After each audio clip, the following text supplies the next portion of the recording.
first script that we're going to start with. We're going to start with Francie's script, Dreamer. So Francie, if you want to just tell us a little bit more about the script. You said it was semi-autobiographical about your time in Mexico. Tell us a little bit more about your time in Mexico. Hi guys, thank you for reading Dreamer.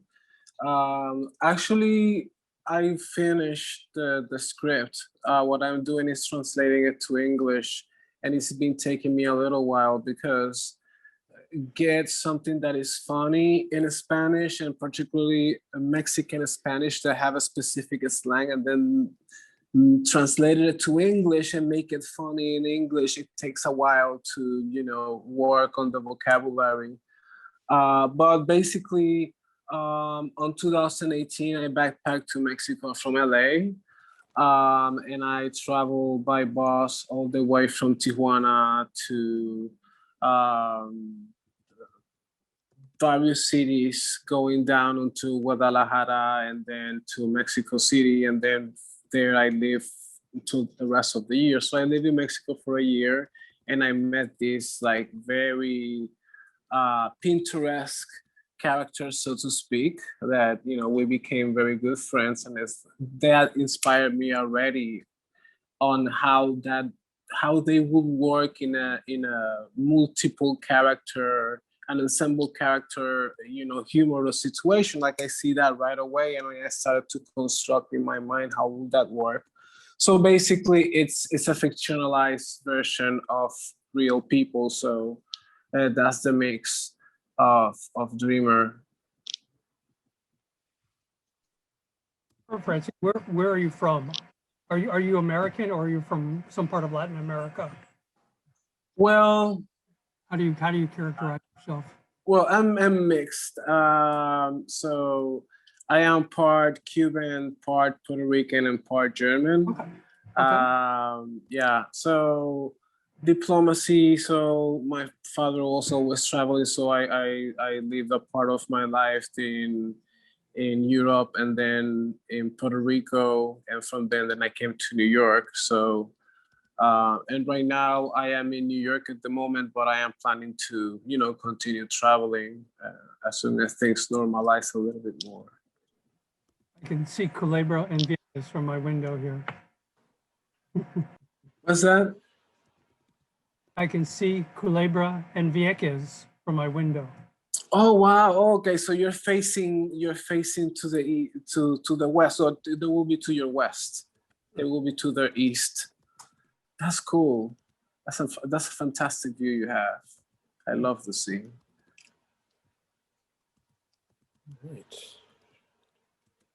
All right, so maybe we could jump into the first round of feedback. What did everybody think of the script? First round, yeah. Alex, you had your hand up? Yeah, I actually like it, Francis. I actually like that, the idea of using something that is somewhat personal to you to make the story and even more interesting, because it's always good to see as a writer, sometimes I haven't done this yet, but sometimes to use personal events that affects you and your whole life, it's always an interesting new take on a story, and that's always I just liked it. It was very good to see it from personal effects. Yeah, I enjoyed it. I thought it was, great start.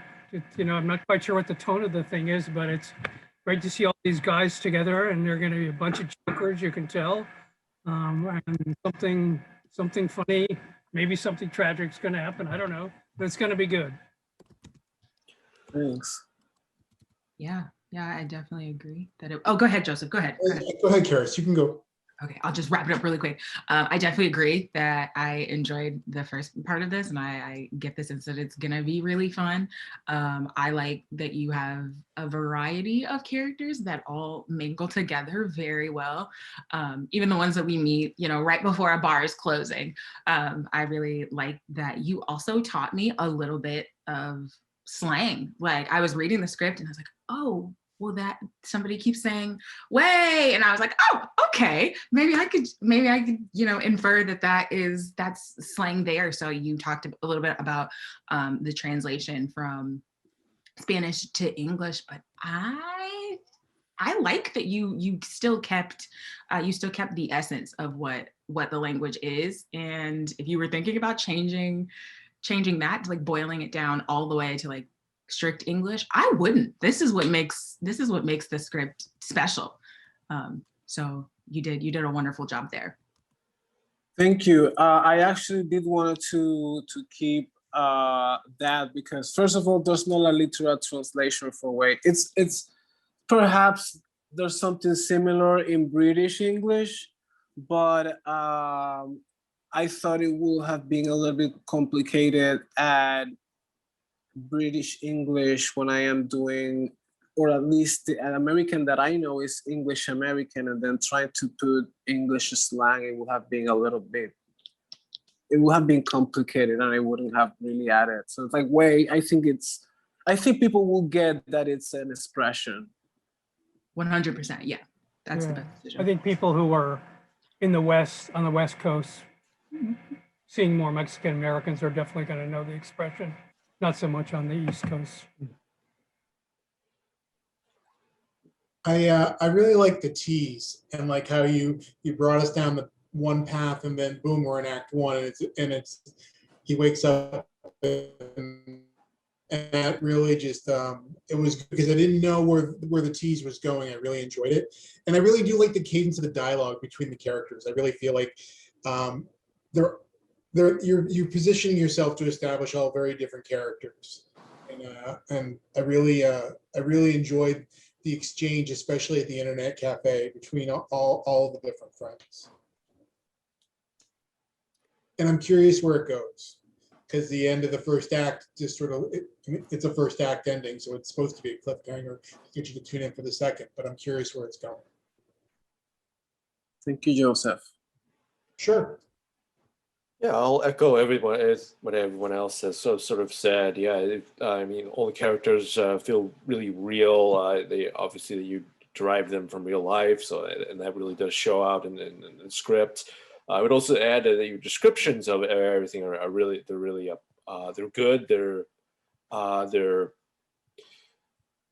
short but sweet. But you get your point across about each location and what each household looks like and each setting looks like, and it makes it very easy to read.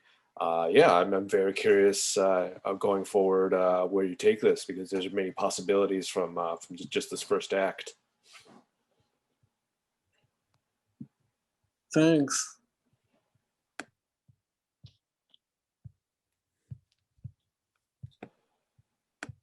I also really like the mystery and the intrigue that you have going on between Mario and Shannon. I don't know if she's the same blonde from the first scene in the dream, but if not, and there's like a love triangle brewing, you have my full attention and my full excitement. I love triangles. Sometimes they're written horribly, but they give the script what they need. And so if that is what you're building, I think that's an amazing draw. Well, actually, it is the same person, because when he wakes up from the nightmare, he goes to the drawer and he fetches an old photo of them when they were together, because they have broken up. So that's why in the conversation, that's why she talks to him in that way, because they are no longer together. Okay. All right. Okay.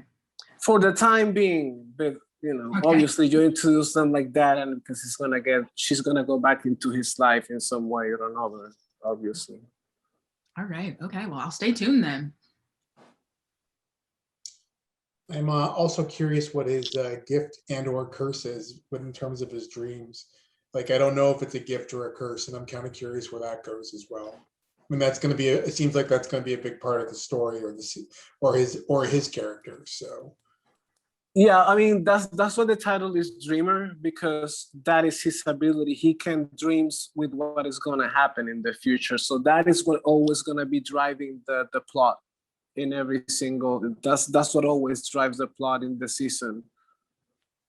Okay, thanks. So next time is going to be, so each episode is going to be self-contained, but then there's going to be a series plot. So each episode is going to be adding up, and then at the finale, there's going to be the wrapping up of the finale. But each episode contains its own adventure. So there's the adventure of the episode, and there's the whole plot of the whole season. Similar to what the X-Files used to do, where they would have standalone episodes, and then they would have something that it contributed to the entire mythology, the entire arc of the season. So I think that's really cool. I think that's a really smart way to do it too. Thanks. All right. Anyone else for round one?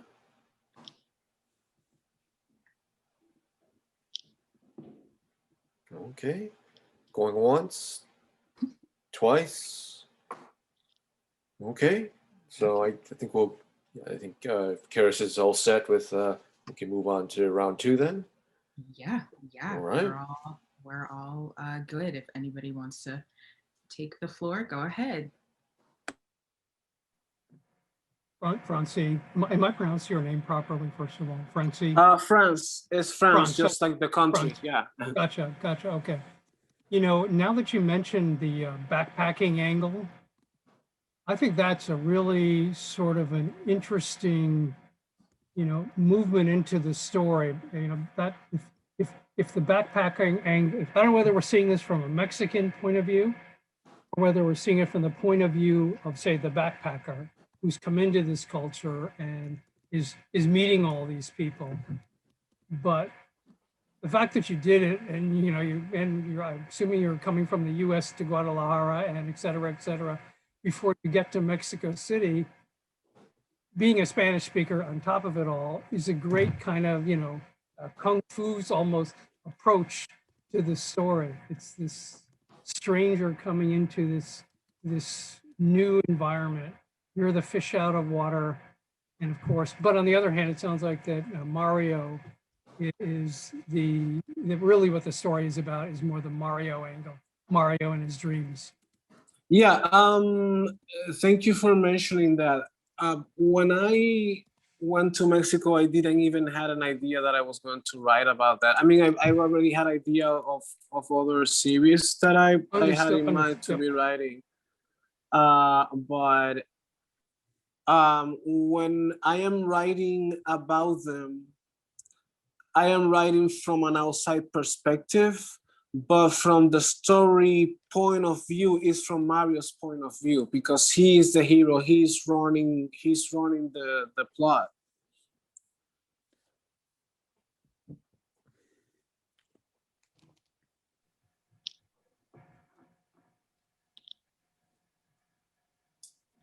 Just a question. How much more of the story is going to be about Mario and Nico? Is that his name? Nito, yes. How are we gonna get? We got a little backstory about how they became friends, and a little bit about what's going on in Nito's life with his crazy girlfriend. I hope they work everything out. But are we gonna see either a little more tension there because the foundation has already been laid, or Yeah, actually, you're gonna see that to a resolution by the end of the episode. So you're definitely gonna see how that relationship. And here's the thing: each of his friends, when I was, after I became friends with them in real life, I put them in the context of what each of them play into the protagonist's life. Right. So you're gonna see that some of his friends are users, like Nito, that is clearly because the other friend pointed out, and then you have friends that help him, and then you have friends that do not help him. Right. So you as a viewer, you can see, okay, I can relate with this in some sort of way, even if these are people from other country. But at least in terms of how it relates to your own personal relationship with your own friends. And it's like, oh, I think maybe I haven't realized that I have friends that have been using me. because you don't see it until someone shows it to you. Right. Well, it's great. I love that part. I love that part of the script. So my hope is that you'll keep. It's good that you're gonna follow that message in the underlying subscript. So yeah, good. France, the first scene when they're being pursued by the gangsters. Uh-huh. I thought it was pretty funny, and I think you can push the humor even more. Just make it even crazier, because that seems to be kind of the tone you're going for. If you really want to make it crazy, if Mario, I guess this is a dream, correct? Yeah, well, you're talking about the teaser, no? I'm talking about the first one. He's in the car and he's being pursued by the guys who are. I guess he's sleeping with a woman's boyfriend. Yeah, that's the teaser, and then it starts. Yep. Act one. Yeah. So I'm saying push the teaser even further, make it even funnier, because it's pretty good. I mean, one there's a very simple way a simple way possibly to do it is you just tell us they're being, the gangster shoots at them and then yells something at them, bata, bada, ba, ba, ba. But if you just take 1 second to describe to us the gangster and how what he looks like, and it gives us a whole feel for the dream and the seriousness or the comedic tone of the whole thing. If we just get a quick look at the gangster, since it seems like the way you're writing it, we're supposed to get a look at the gangster, but we don't actually slugline it that way. No, because I did wanted to keep his appearance clouded on purpose, because the consequent dreams always gonna have the perpetrator face covered. That's on purpose. Okay.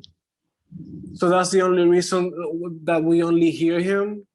But I do agree that perhaps I can add another funny element, because I put the element when Pan hears something, he turns and he was eating the barbecue. Hey, you want some? And like, motherfucker, I am like, life and death, and you're seriously asking me that? And then he grabs the bag and hits it with it. Because, and also I was taking in consideration, I want to make this very tight because it's only the teaser. So from that point, goes to commercial, goes to the opening of the show. And then when you go from that, that's when the first act properly commence. So, and that's what I'm gonna be doing on next episodes. I'm gonna be using the teaser as like the kind of like the intro, like a little intro to the episode. Mm-hmm. Yep. Yeah, I guess, so for example, this is moving ahead. There's somebody who has gold crowns on their teeth. That's Polo. No, that's okay. No. That's not Polo. That's Yuma. That's Yuma. Okay. Yeah. Okay.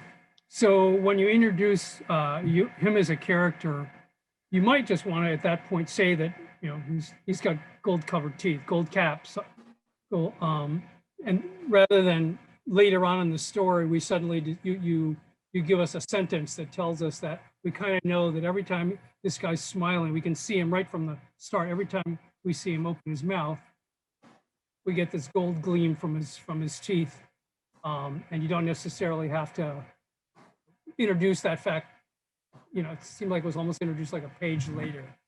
And we discover this fact about him. Whereas I think the moment we see him, we're going to know it.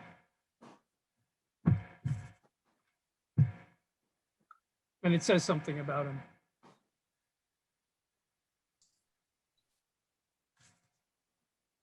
My only criticism is I hear Mario's name a lot.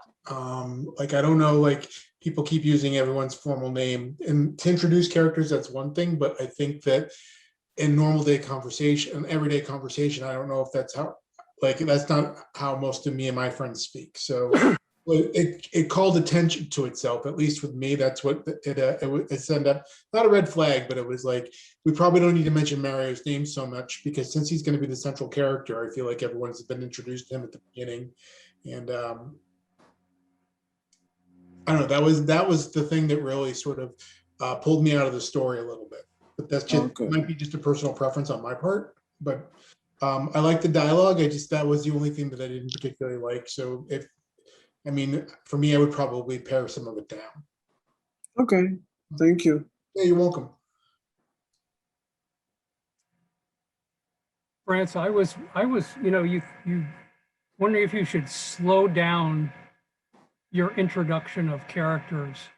You've hit us with a lot of different characters in the first 17 pages. I don't know how many we got Mario, and then we got like 4 guys plus the girl. Is that about the right count?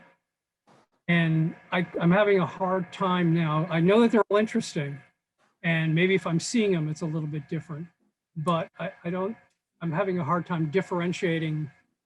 I'm expecting them to be a role that you got the guy who's kind of the beggar. Whoever he is, the guy who's always borrowing the money, who's down on his luck. You've got 2 other guys, and then you've got a 4th guy, I think. And I gather this is a bunch of friends, and I assume we're going to follow them for the rest of the story. If we're not, then you definitely don't need them all. But it's just we're getting hit with a lot of characters right up front. Yeah, it is an ensemble piece. So Yeah. There's gonna be even more characters because they're gonna be continue to appear throughout the season. Mm-hmm.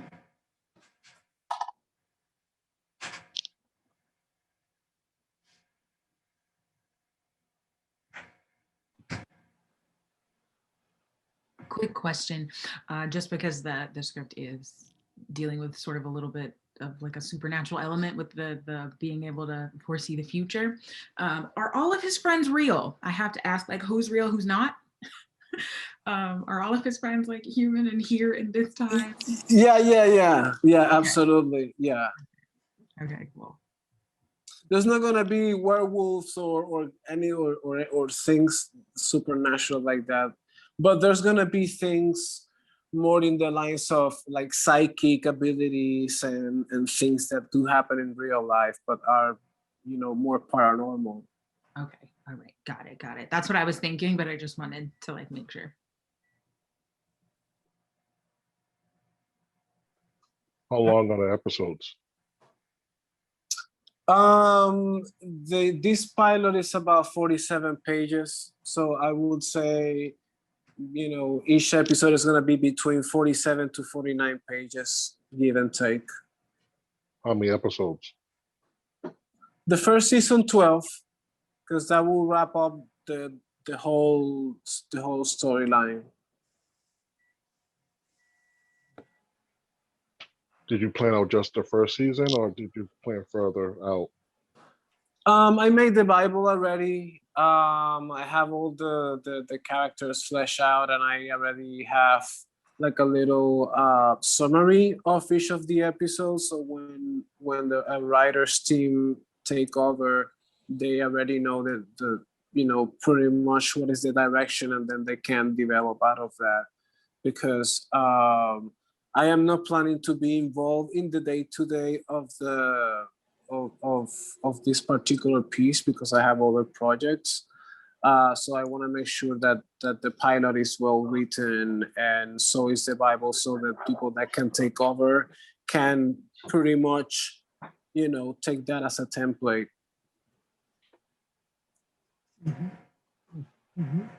That's great. Yeah, one minor point, just a technical thing. Like the first example, I think I found this on page 2. You got like maybe it says interior car day or something. And then it just goes right to a line of dialogue spoken by somebody. Underneath, you'll just see there a couple of examples of where you've got, interior, exterior, the scene slug line. Uh-huh. Immediately to dialogue, and the general way, the general form, and it's just a form, that's all it is. Yeah, like interior red Van Day, you want to have like a description line under interior red Van Day before we get to Penn speaking. Just tell us something of what's going on in the red. Oh Van, well, we can because visualize the scene. that is seen if you go back, because everything is happening simultaneously. That's why I was just flashing. I could have used cut to here, I can do that because it Yeah. doesn't make sense to put a description when it doesn't need a description, because these things are happening. If you go to the beginning of that scene, what I can use is cut to. That I guess it will, be making sense. It's really just every time we're kind of trained, when we see a slug line, we expect a sentence or two of some kind of description under it. I've forgotten if you've intercutted before this. If you have, then you don't need to do it. If we're intercutting between interior and exterior of the cars, then it doesn't really matter. I can't remember what is before this in the script, but I'd point that out to you again. And also, I noticed that parentheticals, some of them could be action. It could be an action line instead of a parenthetical. Okay. Yeah. If you go up to the beginning of page 1, Jeff, if you can just show us that. I think it's from this script. It might be I'm reading a lot of scripts. So hold on, just go back.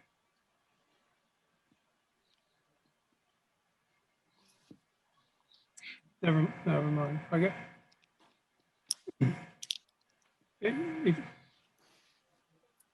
If you already have really familiar with how to time out your words, but when you cut from one character to another, you kind of want to have it a different sentence, because remember, it's a different camera shot, and you're just trying to really give us a better sense of how long the script is. That's all you're doing. The general rule, I think, is that each line of action gets its own sentence.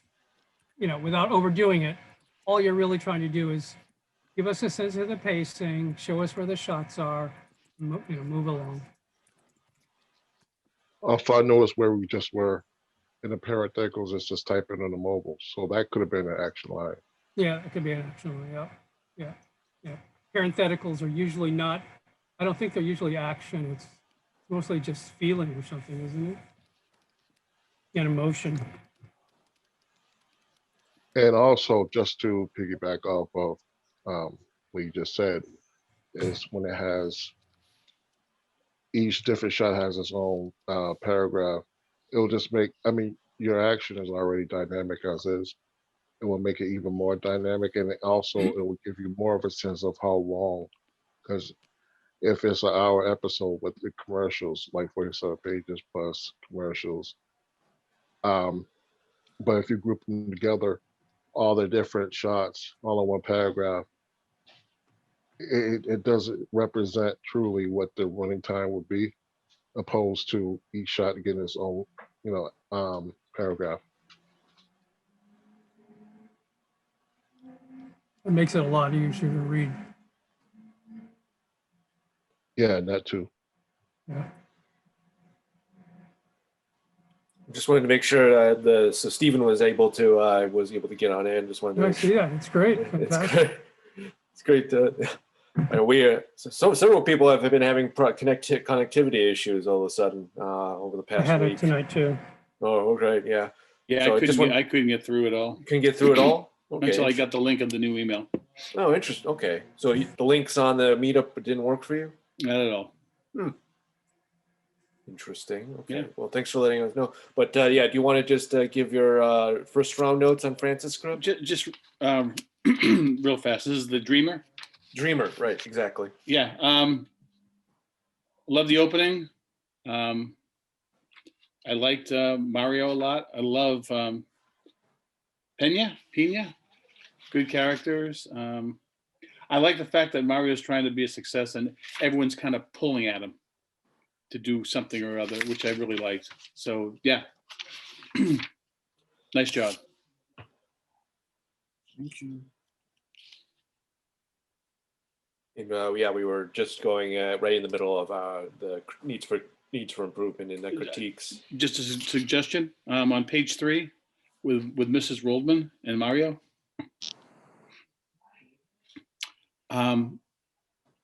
Maybe a little more conflict there between the two of them. Maybe she says something like, "Don't arrive late like you did last time." And then Mario can say, "Hey, I had a flat," and she goes, "It's always excuses with you." A little more conflict there, I thought might help. Yeah. Oh, the flashback when she shows her threesome. I thought maybe you could shorten the flashback until the big reveal. He's leading up to the story. Oh man, I was at this place and I had to give my name. I went down this hallway and he's explaining everything. I'm on the table. Everything's getting good. And then she takes off her robe and then you cut to the flashback and there she is with the three of them. Because I think it took a little while to get to that the punchline. So just a thought. But yeah, nice job all the way around. Thank you. I thought, good job. It's pretty funny. I mean, you know what you could do is instead of showing her, just have it with 3 cups next to her. Just know that's what that's 3, and you never actually see her breast. You just see the bra with 3 cups. I like it.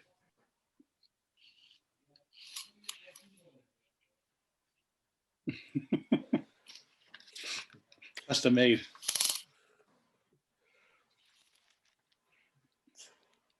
All right. Anything else for France? All right. Okay. Going once, twice. Okay. So yeah, definitely it's a good start, France. Yeah, I think we are all intrigued of where you're going to take this. There's many avenues you can go with this. It's definitely a good story with good characters, at least the first 17 or so pages. And that's good that you've mapped out everything. That's good to hear. So yeah, we'll definitely love to read future installments from Dreamer. Yeah, looking forward to it. You don't really see a lot of Americans writing American with young men that age, where it's really, you know, it's this almost is like an all male cast really so far, except for the love interest, and I don't know how far we're going to go with her really, but it's just interesting to be in such a male environment of these easygoing guys.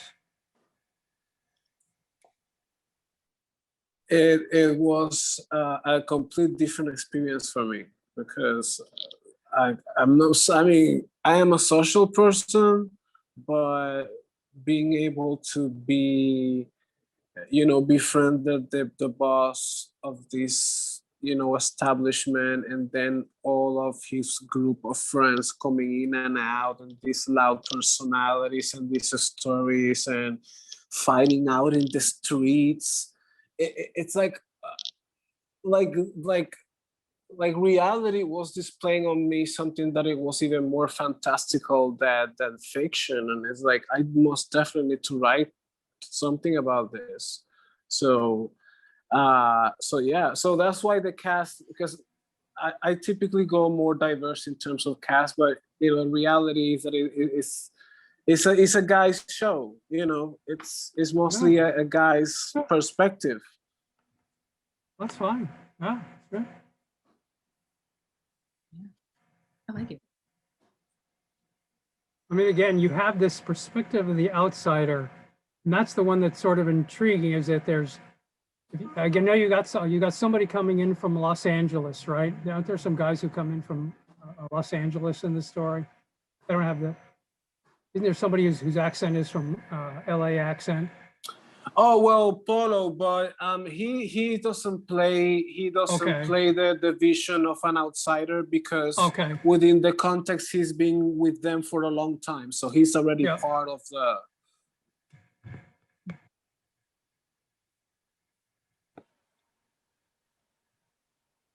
I will have an outsider character, but he's coming in another season. In the first season, I just want to establish what is the normalcy, and then in the second season, I start to put external threats to the normalcy, Change things so up. to speak. Yeah. Awesome. Mhm. Oh, it's great, Willie. We'll look forward to, of course, all future installments. Definitely. A lot of All right. drinking, a lot of drinking in this picture. All right.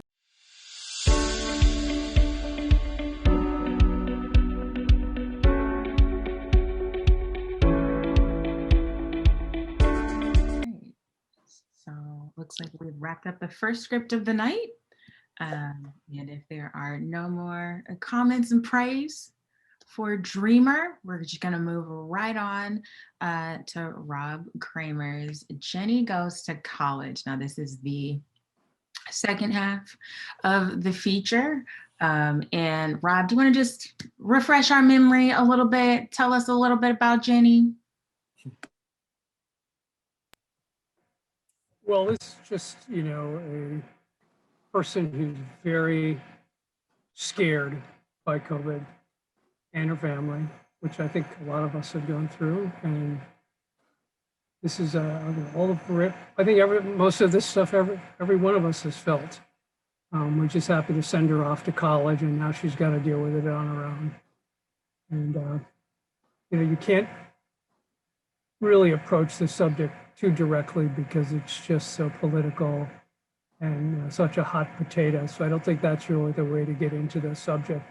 It's absurd. It's crazy. Shows a lot of unpleasant things, really, about mankind. But it does it very, very, very well. So we are going to start off the first round of feedback by saying what we loved about it. So anyone who wants to go first, I will put myself on mute and go ahead. You have the floor. Yeah, going off of what you said, Rob, about I think you captured that very well throughout it, especially in that sort of that protest and slash just demonstration that happens right towards the end. Just all the anxieties and all the fears just all coming together all at once, and especially the stuff that happens on college campuses, especially during lockdown. I think that you captured it extremely well. Yeah, and I definitely like how you, like you said, you encapsulated all the fears and anxieties and absurdity all in just one little 87-page script, and that's something to be praised, certainly. Yeah, my favorite scene, one of my favorite scenes is the psychology professor and the guy on the 8th floor. I was fully expecting him to go on a mass shooting, so I was kind of like, I was expecting that. And yeah, and I also like Mike and the whole thing with the wife. So I really like that part as well.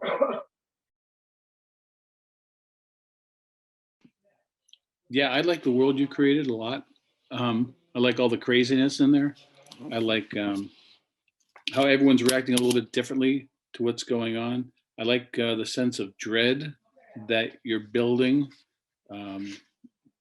with the psychology professor speaking, and then the writing begin, and the tank. I thought that was a great visual. The tank is just rolling down the street. So yeah, nice job with the sense of dread and building it up. I also loved that there were a lot of parallels in the friendships in this movie. You had Jenny and Camilla, and then you had Jenny and Alexa, who I think Jenny's been in college for like a week, maybe. She's doing all this talking about, like, Alexa was saying, "You changed so much." And Jenny was like, "Yeah, I guess. Basically, I'm a grown woman now. Absolutely, I'm gonna leave you in the dust." That kind of stuff, which is, the confidence that she got from meeting Camilla in college. And so I appreciated that parallel, because that really does happen when you go off to college. It's a completely different, like Stephen was saying, a world. It's a world in and of itself. So you did a great job of outlining that, but I am right in line with Kenyatta. I was real worried about Zach. I was like, okay, first you cut off the head of the mascot, which fine. I was actually really happy that the cow was not alive. That's what I was thinking. Um, and I was really expecting like some sort of like slasher, especially because he didn't go anywhere without the knife. I was expecting a full rampage. But I did really enjoy the floating COVID LSD scene where he was like hallucinating, and your usage of sound in that scene was amazing, and I really enjoyed that. I thought that was really expert. Was a nice con. Oh, sorry. Go ahead. Did any of you catch the Godfather reference? I did. Yes. Quite, I yes, did. yes, like quite a bit. Yeah. I think it was an interesting contrast too. Of like, either you have a group of people that went in the opposite direction of not taking it serious at all, and then you have this other group of people just taking it like very. I mean, like far. It's like that. A nice contrast of kind of like opposite ends of the spectrum.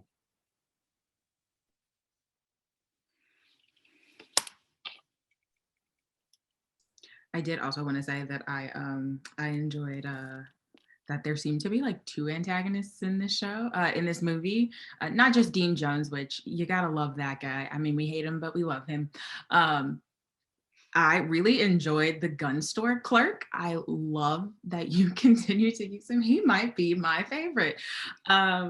Yeah, he added a depth to the script that I think would have been missing if he showed up one time, in the midst of selling the stuff to these college kids. And then, the next time we see him, he's having a conversation with the adults and low key inciting a riot. So that was a really great use of a character that could have easily been a one and done. So thanks for doing that. I really enjoyed it. Yeah, I also like that character, and Dean. The Dean could make a really good car salesman too. So I almost had a black professor in there, Kenyatta, whose teaching assistant was named Kenyatta. We almost got you into the script. They might come back, but right now they're not in there. and maybe I could make the rewrite. Yeah. No hot tub though. I didn't see the hot tub scene, Rob. I was looking for it. Hey, maybe it's on one of those floors. Maybe it's on It's floor on the 5 sixth or floor. something. That's a sixth floor it's- one. Yeah. Oh, that's- okay. Yeah. Okay. I was going to say, you have a Jeff in there. Yeah, if you had a Kenyatta, you just need a Karis then. Then you're getting all your influences well referenced in your script. We'll work everybody in eventually. I mean, if you want to change Camilla's name, go right ahead.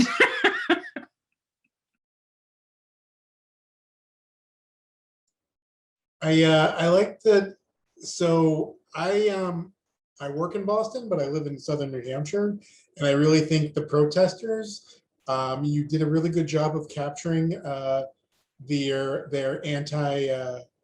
authority, anti-government attitude. Like some of my neighbors are quite like this, and I was chuckling the whole time when I was reading it because I've encountered it. And I also like, is it Sharon? Is that the mother's name? The mother's name is that Sharon? You're on mute, Rob. Annie's mother is Rachel. Rachel, sorry. I enjoy that she really feels a little put out that her daughter might be coming home. I find her an amusing character. So I enjoyed it. I also liked how you used the football players, how the security guards thought they were going to be there to help, and they're like, "What are we doing?" So I found it. I work at a university, so I found this interesting. So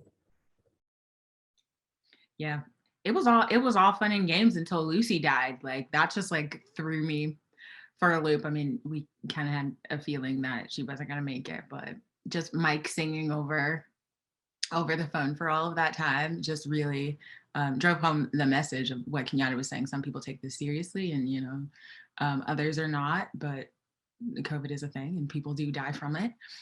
Like all these students getting wheeled out of the dorm room, just one after the other. And, you know, it goes from being 5 cases to I think 12. I think board chairperson Smith was like, there's 12 today. I got a call about 12 kids today. What are you doing about it? That was using Lucy's death as an example was a great way to drive home that COVID is serious, even though they had so many characters, you know, kind of laughing it off and living it up, you know, with pizza and beer and not wearing masks, and just Jane and the terrors just living it up at college. That just using the contrast of Lucy dying was really great. Yeah, I'll add to that. Yeah, that's it's something that's very hard to do. Like go for the weird, the sad ending. Despite and I wouldn't say this is like a pure comedy piece, but it is sort of poking fun at a lot of different sides and everything, and then you end on a very tragic note with Mike's dealing with with Lucy's death and everything, and it's very hard to do, and I think you pulled it off very well, because yes, I think that's the important thing to remember. Yeah, you can you can use this, as you said, you can use this political hot potato any way you want, but at the end of the day, people are dying. A lot of people are dying, and that's something to just keep in mind, that you can use it for any sort of political means you want, but there's real tragedy behind this, and I think that's it's a very very astute point in the script. All good for round 1. And Going once, yeah, twice. All right, we're good to move on then. Okay, good to move on. I'm gonna just kick it off because there was only one thing that I saw. And it was just on page 41. I'm guessing that some of your characters had different names before this. So on page 41, there was mention of a character named Jeremy, but that was actually Phil. So that was the only thing that I saw that like stood out to me. And I was like, wait, did I meet Jeremy? I kind of scrolled back a little bit. And it was just Phil the whole entire time. Sorry about that. Okay, so that was it. Everything else was great. I hate proofreading strips.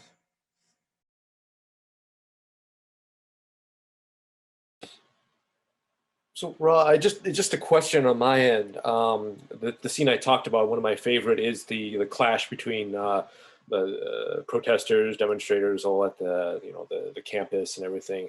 But Jenny and Camilla are kind of sidelined in that.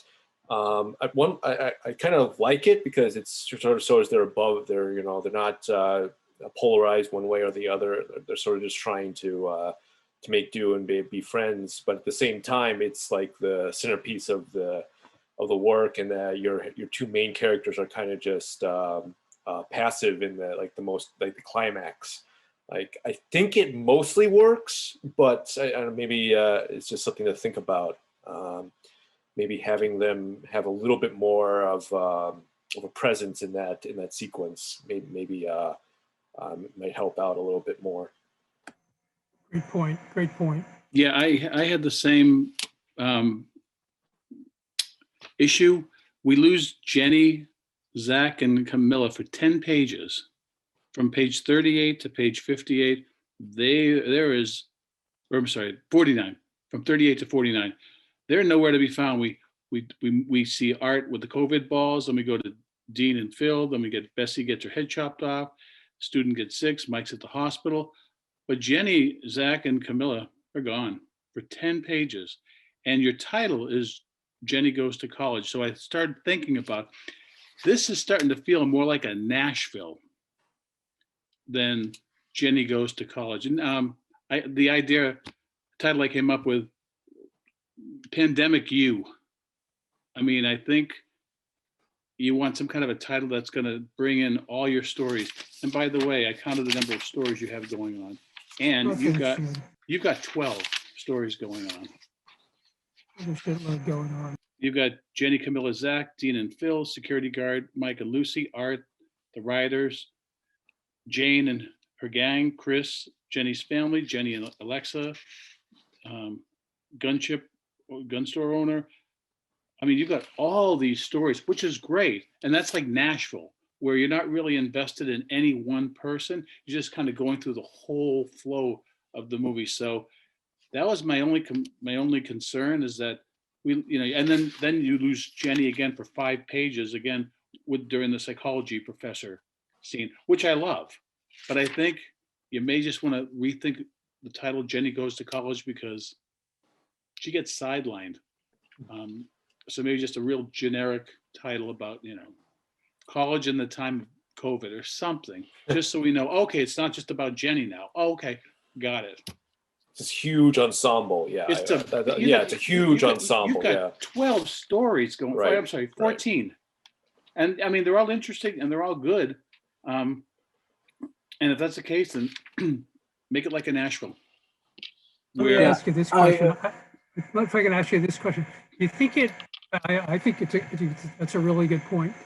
Do you think when you see the title that, does it make any difference to you? I mean, I know the story doesn't support the title, but does the title make you more interested in seeing this story, knowing that it's about one character? When I see Jenny Goes to College, I'm thinking, I'm going to see Jenny, and I'm going to see her struggle, and I'm going to see her ups and downs, and I'm going to be rooting for her all the way that she succeeds. But then when she goes away, I'm like, where'd Jenny go? It's now about other people. Okay. So I felt a little cheated. It's like, what happened to Jenny? Okay. But if you make it like, Pandemic You or something that's real general, then, or call it My Freshman Year or Freshman Year, or just something so you can bring in all of these freshman day characters, or and but great stories. I mean, but one more complaint, and I'm echoing what I think somebody else said. With art, I want to see a payoff. Art's talking about bloodletting. He's talking about tonight's the night. I'm going to go down in history. cutting the head off of, but cutting the head happens. off the statue. Cutting the statue head off isn't enough. If you're going to do it toward the end, because you want to build up to this guy. You think this guy's going to go nuts. This I like that. Just, make it at the end. And then all it was is just he was just playing a prank on Dean Jones. Yeah, I think that's a good way of putting it. Yeah, I like that. Just something idea. like that. But and again, we want to keep him menacing, keep the commando knife, which is awesome. Right. But and maybe the scene is the guy in bed is screaming. We see Bessie's head, and Art's outside the window going or something, just so we know it was him who did it. Mm-hmm. But that's all. I mean, just pay off Art, because he's a great character and he's crazy. So and I like the decapitation, but it happens way too soon. Mm-hmm. For me, it felt like a PSA. I was like so zoom in every time of masks and the guard, and so many times, and it didn't feel like a story, because I was trying to find okay, if it's this Jenny points of view, and then you switch to somebody else's point of view, and then you keep switching to point of view and continue to introduce characters up after the second act, which at least in the way that I learned, after you're way well in the second act, you don't introduce new characters unless there's a very specific reason to introduce characters. So that was my situation with, because if you wanted to be funny, it needed more punchlines or more situations of fun. And if it's gonna be more as in scary or scary funny, hit more of those genres hit marks, because I think it was only till page 60 that something was starting to happen. So it took too long, in my opinion, for stuff to start to happen. Okay. Yeah, I agree about the title.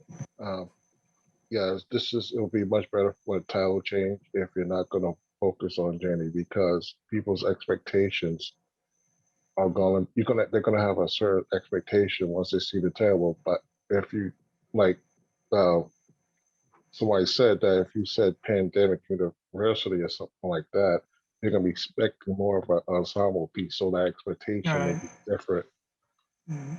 Caddyshack. TV shows like Degrassi did it. I don't know if you've ever seen it. That shows, it's a Canadian show and it was on forever.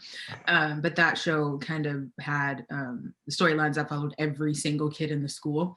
And they dealt with pretty heavy current events as well. So maybe just naming it State or something like that, because you use I mean, that's the name of the university and everybody's throwing it around, and it's kind of like this parody. So you could just go simple like that. Good points. Good points. Yeah, especially after you spent so much time in the beginning with Jenny. So yeah. I mean, and I agree that, like I told you last time when I gave feedback, I'll follow these characters because they're all interesting, and read the whole thing, and that still rings true, that everything that's going on, and I think too the the humor is in it. It's in the it's like the satire. So it's not like you're going for like specific jokes or whatever, but it's just the satire of the situation.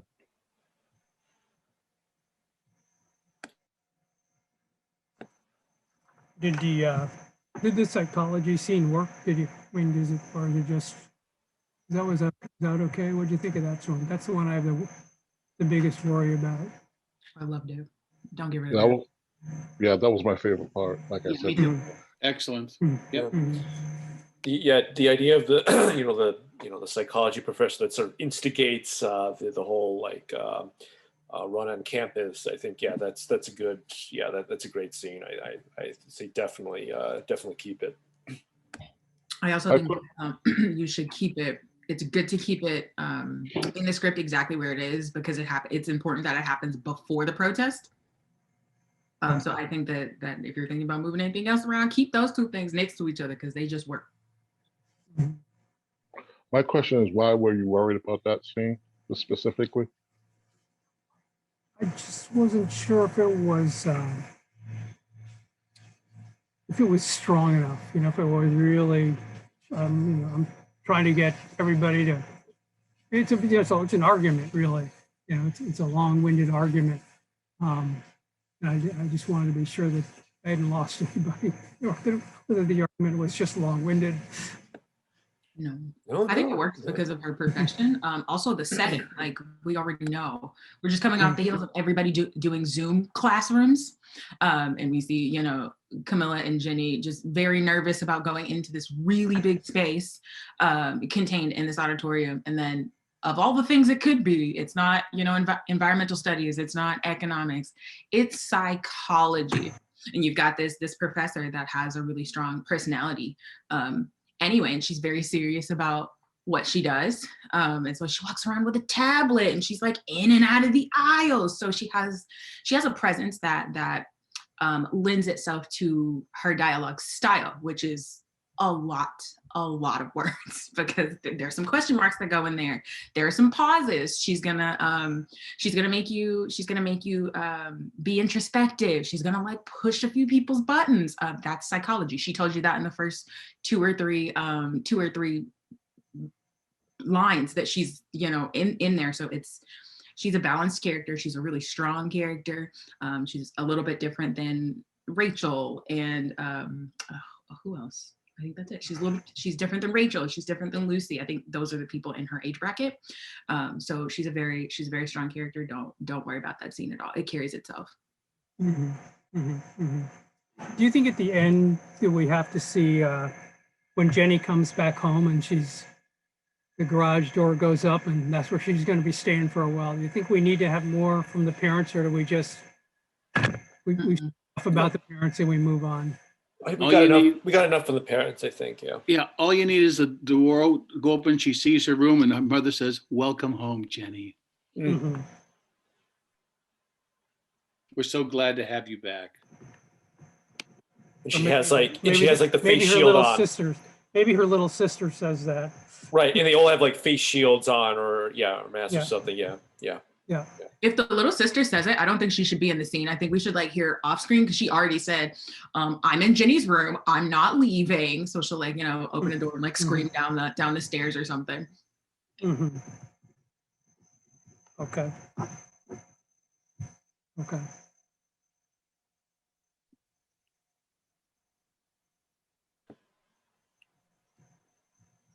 Okay, well, thank you all very much. I think that's a great, I think you're absolutely right about the title directs you too much to one character.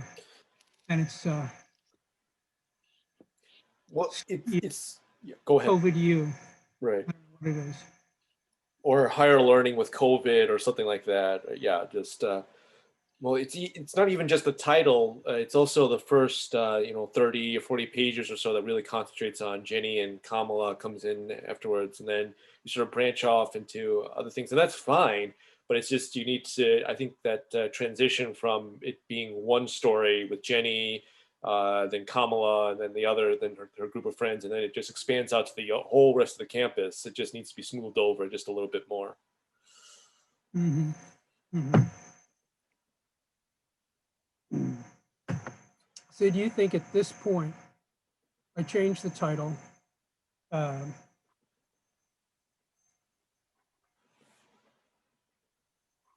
think about what to do with art. Do you think that this is correcting typos, etc.? Do you think this is ready to ship out to somebody in the business? I would like to see another revision, Mhm. definitely, but maybe another one or two revisions, and then maybe you can start thinking about it. I don't know how I don't know how conducive studios are right now doing stories strictly about COVID, because they kind of want they're in the entertainment business, and they want to refer to like things that we're still dealing with currently. So I don't know how. I don't know how much they would like stories like this, but you never know. Well, I know that episodic is shying away from COVID right now, unless it's a medical procedure where it's sort of relevant to, depending on the timeline. But I know that right now they're shying away from it because I think people are just oversaturated Right. with COVID. So Right, they have it in their actual lives, so they kind of want to, Yeah. especially Yeah. the entertainment Yeah. business. Yeah, they kind of want to do anything So I'm anything wondering but. if you're thinking of a year and a half timeline or 2-year timeline. have you looked at the blacklist to see what people are putting up there right now? Just as a sort of a reference to see if Sure. anyone else is doing that kind of work. Mhm. I don't know if this will make any difference, but I think this will make an interesting graphic novel as well. Okay, well, I can't do it. I can. Yep, yep. I mean, it's interesting that Kenyatta said graphic novel, because I was definitely thinking, oh, I really hope that there's another movie, like they get to come back to college without COVID or like post COVID, because they did. I mean, they seemed to click, the group of them seemed to click, and then they all were like, okay, we're gonna Zoom Zach because he's at home and he's going back to isolation. And Camilla and Jenny seemed to bond.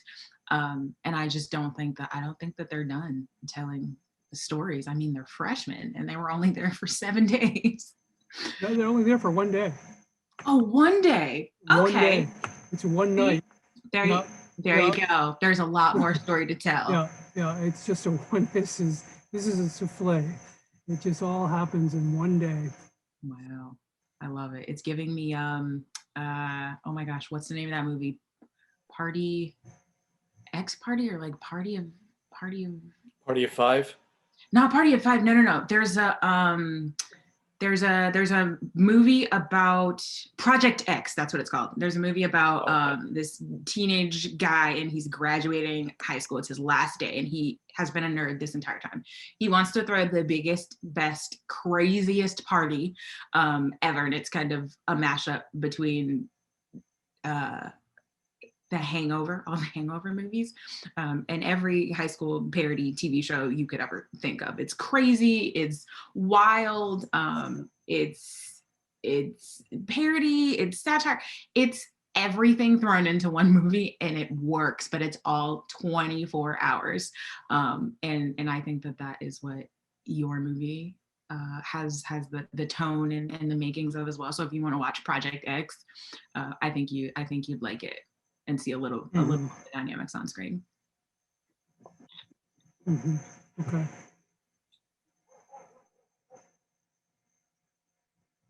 Are you talking, Jeff? No, I'm thinking. Well, thank you all so much for the feedback. That's great. Really helpful, as always. Yeah, we'll certainly take a revision of this, and then yeah, you're free to take it to whoever you think might be able to produce it in the future or something like that. No? Okay, we're all. I do have a question. Rob, have you ever entered any screenwriting contests? I have. Not recently. Not recently? This one I am trying to, my intention is to do that. That's why I'm jamming to get stuff done, by the end of May and stuff like that. Okay, yeah, that was my Beginning of May, suggestion. rather. Yeah, okay. I actually have a, Rob, if you don't mind me asking, I actually have a question about, how was that process of submitting to like screenwriting competitions and stuff like that? Just for someone who's never done it before, I've been thinking about it and I'm just like weighing the options, trying to see if this is really what I want. Can you talk a little bit about that experience? Like, what should we expect? Oh, I can talk about my experience. I think that it is now an antiquated way of getting recognized. That there are things like roadmap warriors or roadmap writers, I keep getting the name wrong, that allow you to immediately access people in the business. And so these contests are great, but basically between the time you submit the script and the time they start to even announce that you're a quarterfinalist, 3 months have passed. 6 months have passed before you know that you're there. And what have you really learned? You didn't win it. So if you want to win a contest, sure. I mean, if you want to do something like the Nichols, that's the, I'm just going because that's, there's a good chunk of money associated with the Nichols. But other than that, I don't really see the point of it. I mean, if you want to just win contests, have fun with it. But if you want to get something made, then I think you need to present your material to people in the business who can say, this sucks, or it just turns out that I got a guy over here who wants to do a low budget comedy about COVID, said State University. We got all these young actors we can cast and it'll cost us a couple million to do it. And that's it. And that's all you want. So I think it's like this honorarium that had force in the past because it was the only door really open to many people. I don't think that's true anymore. Yeah, I mean, it's one of those things where do you write your script to sell, or the ultimate goal is for it to get made? And sometimes it could be like playing the lottery unless you do it yourself. And that could be, this is why we were in those days where you have to learn to be more than just a writer. And you have to kind of learn like different aspects of filmmaking. If you're not comfortable with directing, hey, sometimes you might have to do like certain things you're not comfortable with in order to get it made. Sometimes, people, they break into the industry, they may be able to get something sold, and then they take it over and they do whatever they want with it. you might get credit, whatever. They might, they give you a little bit of money, whatever, right? But in terms of, I've entered 2 different screenwriting contests, and you just do your research to see which ones are the best ones. But the one I entered a few times was the one New York. I forgot it was New York something, and I did learn some stuff, by participating in that contest. But I stopped recently, and it's like I contemplated. The last time I did it, I was like, I'm not doing this anymore. Then I contemplate later on, and I was like, something, I'm not going to do it. And one thing I didn't like about it is like they tell you, instead of writing what you want to write, it's like they tell you, okay, uh, they they surprise you with whatever genre, because they could give you a genre like musical or something like that, or it could give you what you call it, a rom-com, whatever. Then you have to have a certain object that you have to include, and so on and so forth. And it was challenging, and it forces you to write with speed and everything like that. But ultimately, I kind of didn't like. I didn't like. I don't like the idea where I want to be able to write what I want to write.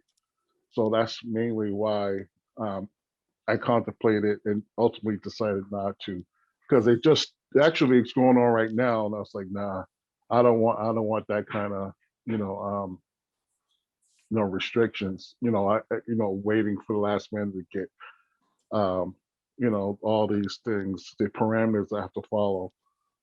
But yeah, yeah. I mean, the only time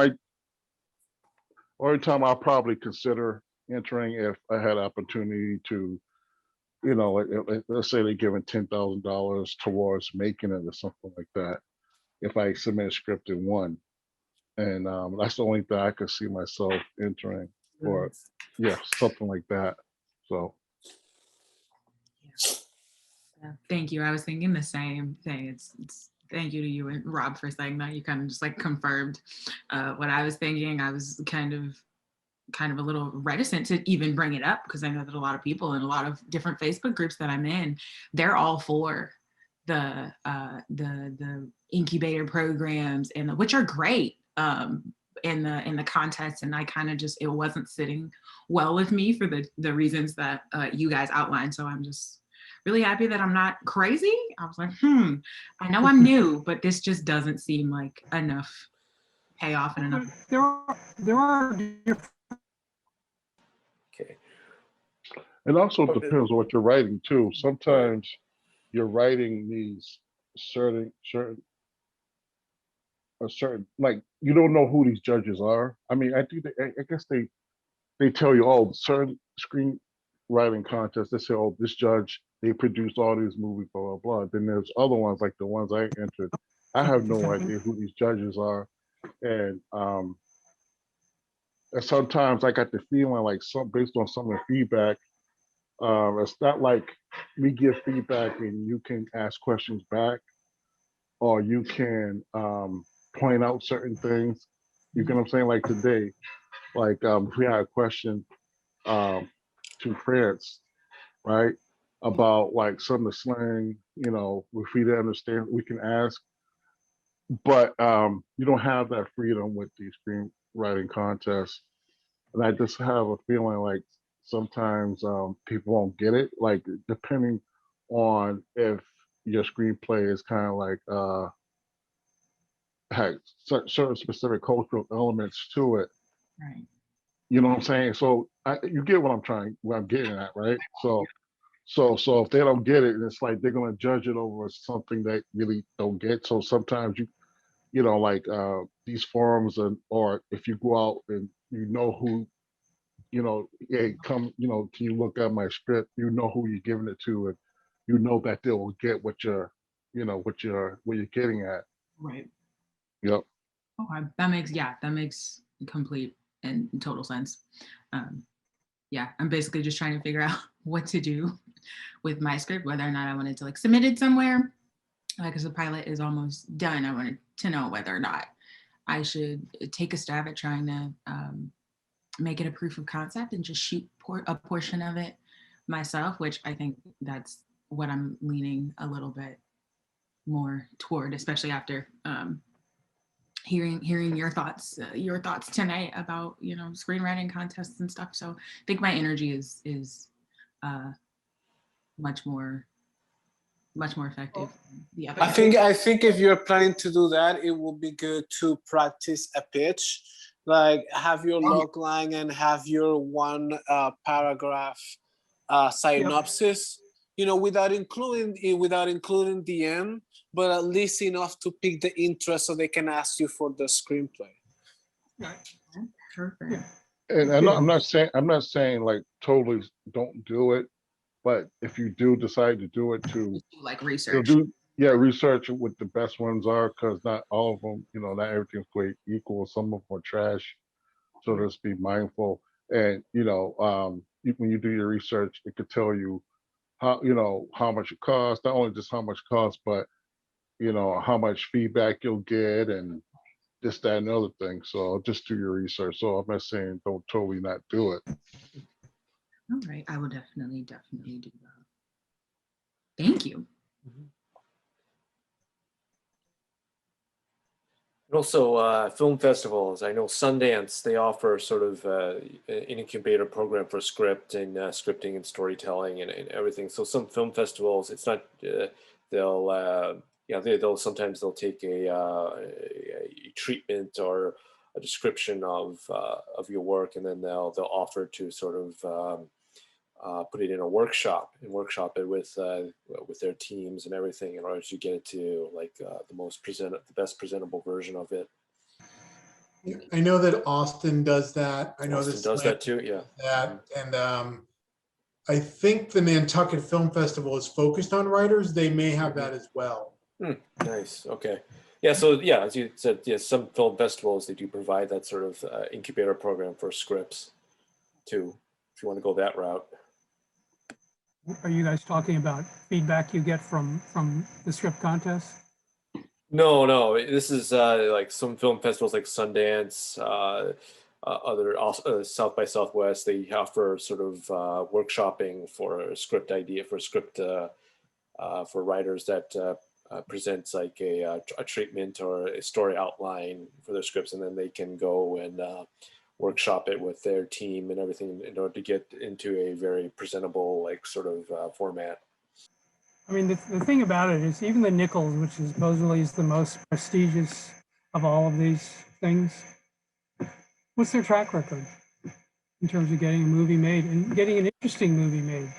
I mean, I can't think of some of the titles, but that I know that have come out of the Nichols contest. They're good. I think my script is if it's They never lit the screen. They never lit the screen on fire. If it's a good enough competition, you can get a manager, I think. So that's I mean, but it's a lottery ticket. I agree with everyone was saying. So it can be a lottery ticket, but.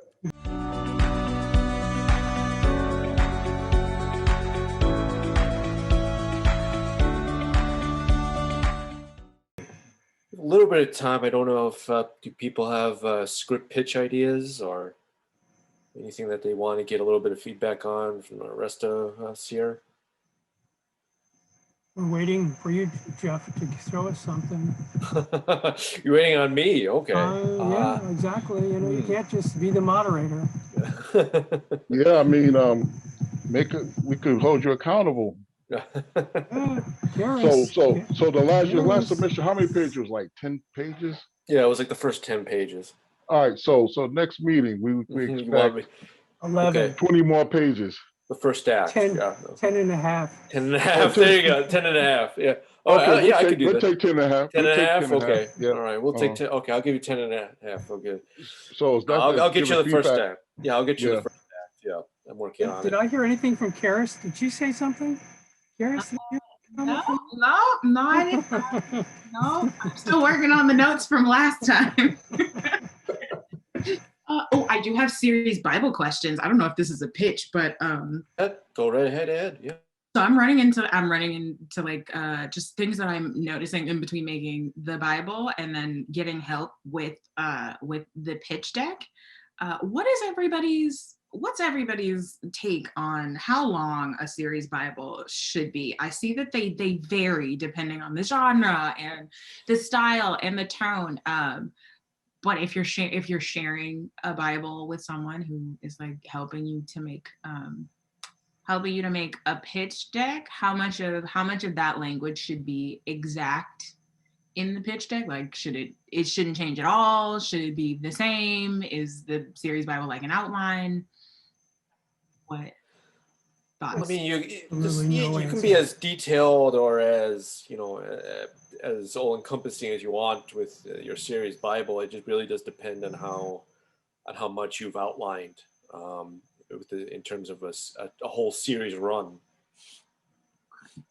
I did do the whole series. I just Okay. gave like summaries of seasons 2 through 5, and then for season 1 I did summaries of every episode, just so they Oh wow. Okay.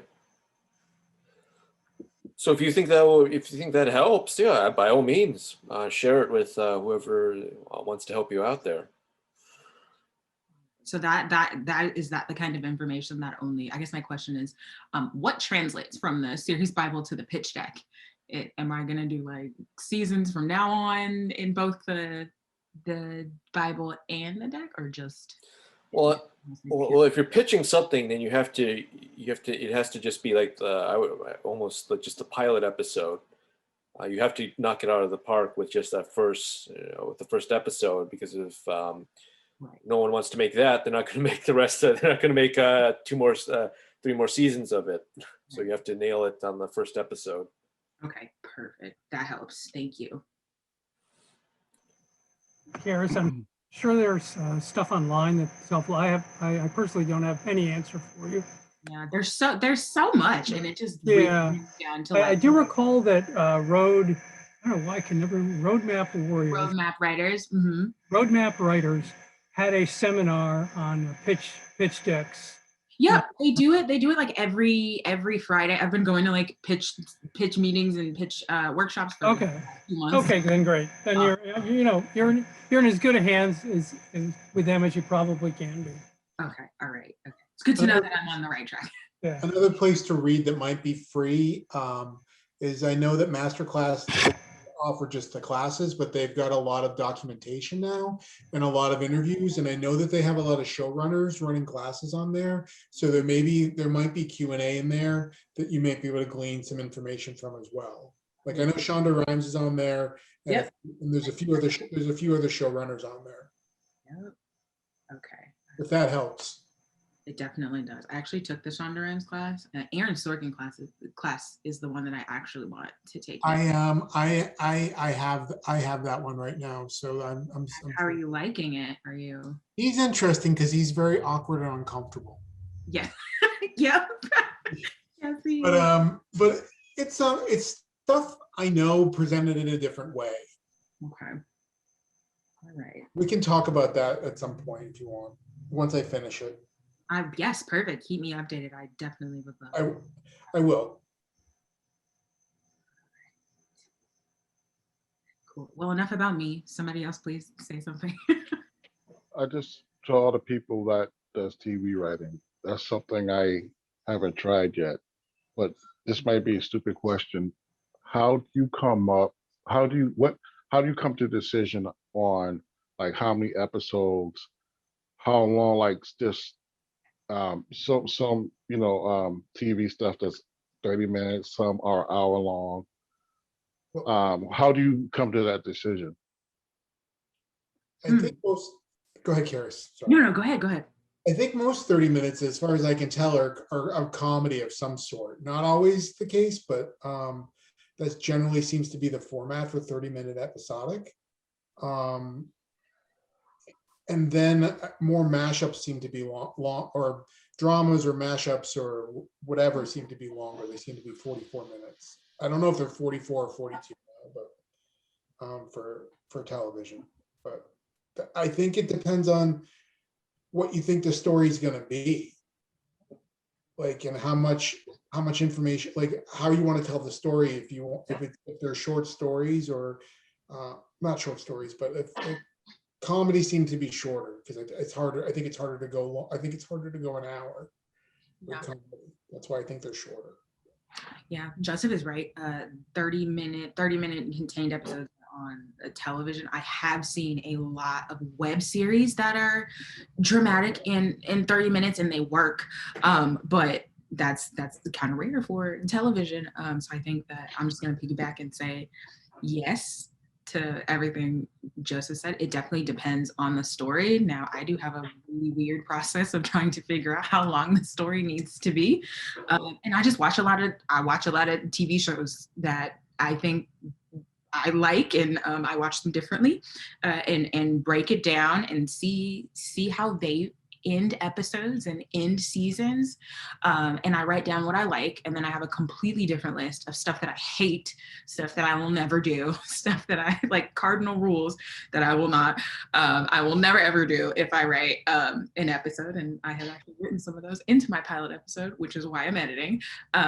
And then I go back and just do like a dump, like a brain dump. Just write down everything you want to have happen in that show, and then don't stop. You're probably gonna have a few pages, and then get different eyes on it.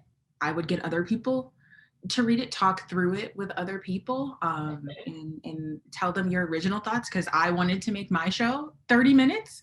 I knew it was going to be kind of heavy, and I wanted to be in and out, but that was just me, as a new writer, not wanting to deal with something as heavy as like the subject matter. So I was like, okay, I don't want to do that. And I had a bunch of other people listen to the idea, and they were like, how long is this? I was like, 30 minutes. And they were like, absolutely not. The story needs to be an hour. So if you have questions about it, the best thing to do is to just give the responsibility to someone else. Yeah, Too close. yeah, I did notice like the comedies are more half an hour, but I think there's a new trend now, like The Mandalorian, those are 30 minutes, WandaVision, and even the Winter Soldier, Falcon and Winter Soldier, I think is 30 minutes, 40 minutes. And I noticed two web series, they can be half an hour, I guess, but I noticed them to be 5 to 10 minutes. So I kind of like the like the Mandalorian. I love how it's 30 minutes in and out, and it's not like episodes that you might have like at the 8 to 10. I was kind of not liking like Netflix, how they have, looks like every series it was like 12 minutes. I mean, excuse me, 12 episodes, excuse me, like Luke Cage and Punisher and all that, and it dragged. So I think they would have been better off 30 minutes. So I was just kind of, I just had to throw that question out there, like, is it depend on where it's going to show? Like, because I know if it's on regular TV, like, what's the network? You said not UPN. What's that? The CW? Yeah, CW. Like, don't I mean, like The Flash and all that, and other hour long, episodes of shows. Each season is like 22 to 24. I'm like, geez. Yeah, it's long. that's long. But when you go on cable like HBO, they're more like 10 to 12. So I was, so I'm wondering, like, if you're writing a TV series, if it's like 12, so does that mean you're more geared towards like HBO and probably Netflix? Yep. So it's like dictate. I'm just curious because, like I said, I'm not sure about that anymore. I feel like network has adopted a lot of the streaming methods, and I feel like the networks are doing more 12 episode arcs, 13 episode arcs, which it used to be 24. But I don't see any series that are 24 episodes, except maybe. No, you don't see that anymore. Dead. Yeah, you don't see that anymore. 24 episodes. Yeah, that was a lot, even, back in all the way up to the mid aughts. But then, we kind of chopped it in half. Yeah, I know, it's 2 seasons now, basically. Yeah, because I think that's what Walking Dead did. Right. They chopped it down to 12. That's the first time I've seen But and then again, that's AMC as well too. So that's not like, it seemed like the regular channel, like the local channels, channel 56 and 25, they do more like the kind of like Supernaturals, like 22, Agents of Shields, the 22. But when you go to AMC and all that, that's when they cut it down to 12. Well, I mean, some of it is right into budget too. I feel like. Yeah, absolutely. Okay. You know, I would say that in a way, these questions are irrelevant because what you want to do, Karis, is you want to come up with a premise that attracts someone's attention. Show somebody you can write 2 or 3 episodes of it, which you can write. And then, oh yeah, and I happen to have the whole 12 more episodes done as paragraphs. At that point, someone's either going to like it or not like it. And there's really no point in wasting your time writing 12 episodes out, which could take you forever to get it and get at the quality level that you need. And you're looking for a buyer. You really are this is just a sales pitch. You know, you don't have to cross every I and cross every T. You're trying to sell them generally on the concept and then move from there and get your funding and have a happy life. Perfect. Yeah, if you think about it, you're always just trying to, especially for like a I don't know, one season of TV, you have to sell the pilot, and you have to sell, and generally that's like 45 minutes or something like that. And if you have like an arc for the first few episodes, that's feature length. That's an hour and a half to 2 hours of stuff, and you're just trying to sell a movie. You're trying to sell like your initial statement on a series. So in actuality, you're just trying to sell just one feature length script. Okay. Yeah, that makes it easier to think about it that way. I think I was doing too much too soon. So this simplifies it. Yeah, exactly. I mean, you have to nail it out of the gate with any series, especially now, because there's just so many options now. So many options. You have to nail it like almost the first 5 minutes, because that's how much time I give now on new shows. And maybe that's not fair, but at the same time, there's so much stuff out there that to get to. That you just have to nail it, from the first episode, first 5 minutes, what have you. All right. Okay. Then I'm on the right track. Thank you, guys. All right. Glad we could help. So we'll see these pages in weeks. Is that right? Is that Ooh, you will see them in May. I have like a pitch deck meeting the last week of April, and I'm hoping to bring things back neat and tidy. So you will be reading those first 10 pages over again. Okay, no problem. Can't wait. Yeah. Okay.